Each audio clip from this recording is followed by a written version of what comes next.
Peace. Inasmuch as our kinks tell on us, so too does our kink shaming. As expected in my last post talking about romantic diminutives and people who use the terms mommy and poppy or mama and daddy in a romantic context. Some of the resident kink shamers felt the need to interject and distance themselves from the practice, saying, hey, if y'all like it, I love it for you, but it could never be me. I ain't got daddy issues. Or the much more nefarious presumption that people who use diminutives romantically must be inherently predatory, particularly of the PDF file variety. And that's really a colloquial presumption that's not rooted in any type of science whatsoever. Kind of like when it's presumed that if someone prefers a woman is bald and not on her head, that person must be a PDF file, despite the fact that that's not how the condition works. If that is their issue, they're not looking for that attribute on a full-grown woman's body. No more than it should be presumed that someone who calls a full-grown adult baby is secretly thinking about an actual infant. And as much as y'all may try to deny using any diminutives romantically whatsoever, be it boyfriend, girlfriend, baby, bae,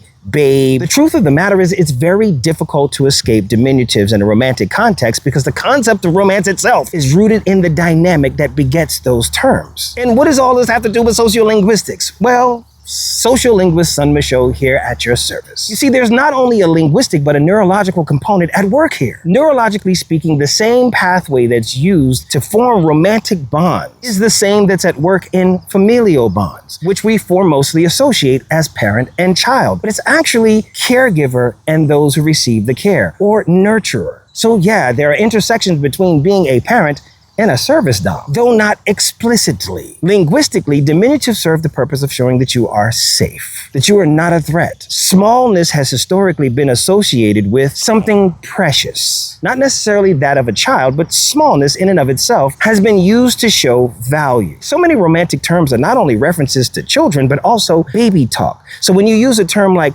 that's my boo, a boo is not a child, but boo is baby talk. And if you're trying to scrub diminutives from your vocab altogether, good luck because they are so pervasive.